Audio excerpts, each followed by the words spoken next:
Alright, everyone. I know I'm not playing much TFT right now. I'm mostly just watching matches. I'm not playing as much as I was. I'm, I'm gonna be honest, I'm pretty done with set 4. Just waiting on set 5. But I will still go through and do my regular patch notes videos and kind of explain some of the changes that are being made. So, first change, Vanguard 8. To quote, we're giving we after demoting Vanguard to Carpool Guard, which is eye roll worthy patch notes. They're giving back some of the tankiness. So they took away Vanguard 8 because it was significantly overperforming, which I find shocking because if you're playing Vanguard 8, you're literally playing nothing else. But that probably had more to do with the magic resist that you were getting as you scaled up Vanguard armor. So they're adding some armor back because in reality there really isn't that much difference between Vanguard 6 and Vanguard 8 from 500 to 800. But going from 500 to 1000, that's a little more meaningful. So this is probably fine. You're not going to play Vanguard 8. You're going to play 6. It's just kind of the way it is. The only time you're going to play 8 is when literally no one is running magic damage and you're playing Fabled Mystic without any mystics. Champion changes, Nidalee 3, small buff. It's not really a big deal. Actually might make this a pretty decent mid-game comp to just hyper-roll Nidalee and play in the Spirit Sharpshooter. I don't know what the transitions look like on that, but this is actually a pretty sizable damage buff to Nidalee 3 after she kind of got crushed. So I'm interested if this puts her back into seeing play, because right now she's just kind of not. Tier 2, Vladimir, same kind of change, but the thing is Vladimir is probably the worst Siphoner, and he's the worst Siphoner mostly because he's also cultist. Well, I should be specific. When I say he's the worst Siphoner, I mean he's the worst Siphoner in the end game. In the mid game, he's pretty good. But as you move into the late game, he always gets dropped out. But you usually keep Gnosis because Gnosis is divine, whereas Vladimir is cultist, and you just can't really fit that in if you're going to play 4 Siphoner.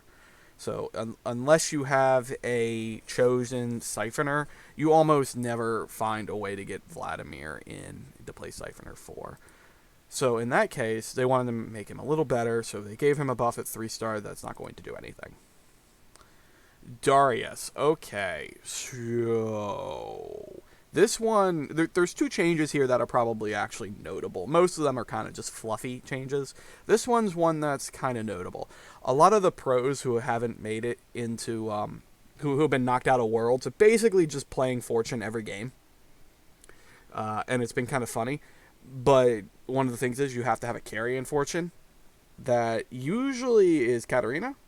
But sometimes you can get a good item roll and you can play Darius Fortune. So they're scaling his damage fall off on his ult. So every time he ults, he would lose 25% of his damage. Now it scales. So it goes from 25 to 20 to 10. This is a pretty significant change to how he works. And this makes... Darius 2, this makes a little bit better. Because you might be able to get 2 dunks in a row that kill, but the third one probably won't. This one, you're going to get like 4 dunks that kill. If you have a well-itemized Darius. But, I still wouldn't play this. And I kind of dislike how Darius is designed. But if you want to play a Fortune 6 roll, this is probably the way to go.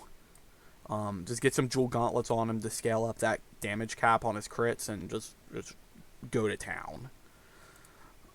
Aurelia. Aurelia 3 is getting another buff to have her disarm be 5 seconds. We're just trying to make Aurelia busted at 3-star. The thing with Aurelia is not a big damage champion. Just kind of a utility champion. So they gave her the big damage buff last time, and she's still kind of at the same point because she mostly just provides utility. To use her as an actual carry is not going to happen. Yuumi. So Yuumi 3 is going from 75% missing health to 90% missing health. It's a big buff, but it's pretty well deserved, I think. I was of the opinion that Yuumi is actually a pretty weak 3-star. I get to make her a bunch of times in games where Spirit isn't contested. I've never really been impressed. I have no issue with this change. Tier 4. So the theme of Tier 4 is we're buffing the 3 stars because the 3 stars don't win enough. Fair. Starting with Aatrox. Aatrox 3 star is going from 2k to 2.5. I don't know why. Aatrox is actually pretty busted in his current form if you get him to 3 star. So, I don't know. Cho'Gath. Cho'Gath is going from 1500 to 2k at 3 star. Cho'Gath's probably one of the least played 4 costs, but so. Basically, this one is more likely for you to actually be able to make, but I don't have much else to say there. Talon. So, this is probably one of the other notable changes that have been made that I wanted to highlight. So Talon 2 is actually getting a bonus to his true strike damage. It's not just Talon 3, which Talon 3 did need a buff because Talon 3 is probably the worst 3-star 4 cost in the game. Literally doesn't do anything different from 2-star.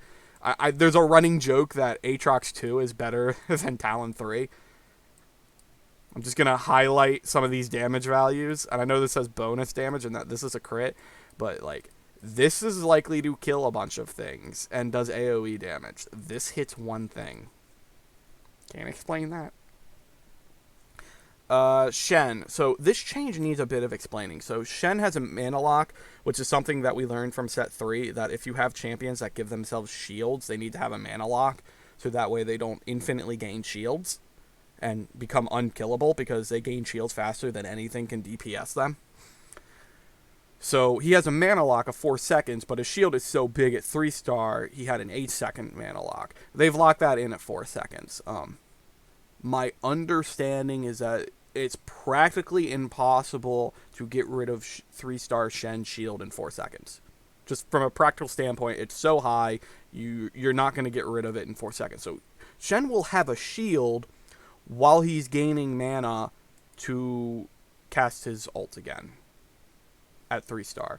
Now, 3-star Shen is pretty rare because he's an Adept Mystic. Pretty good combination of defensive traits combined with the fact that he can pull aggro. He's he's a great utility champion. Probably the best utility champion in the game. So, getting 3-star Shen is probably going to be pretty rare, but this makes him a lot better if he can continuously pull aggro well. Sejuani 3 is getting her 3-star damage doubled for I don't really know why. It's really hard to make Sej 3. She's a pretty contested champion, so this won't do too much, but if you see it, I mean, it blows the entire field up, so whatever. Shrug.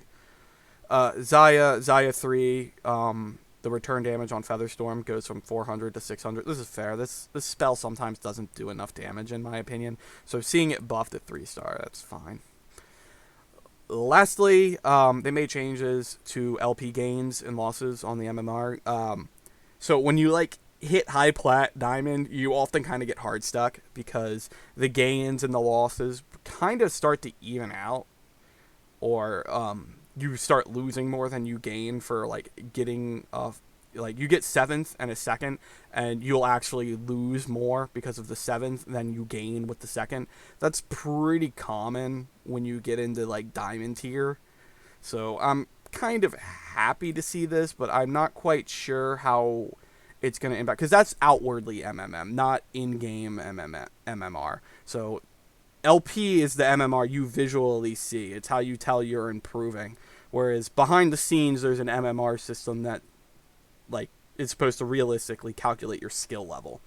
My assumption is that this means that it tightens up the games that you play, in that the games that you play are going to be more constrained within your MMR range, like your actual MMR range, not as much your LP range. So if you're a Diamond 3, but you have a really high MMR working in the background, it's more likely you see Diamond 1, maybe even some Master players. Whereas right now, I'm pretty sure that gap's fairly wide. So if you end up in so you're Diamond 3 and you end up with a lobby full of Platinums, winning that lobby won't mean as much, but losing that lobby will mean a lot. I don't know if that's actually how this change is going to work, but I suspect that's what they changed, based on the wording that they are saying here. Lastly, a bug fix. So Zillion alt has all sorts of fun bugs, and this one is if his spell would fizzle if it was cast on something that died during the animation.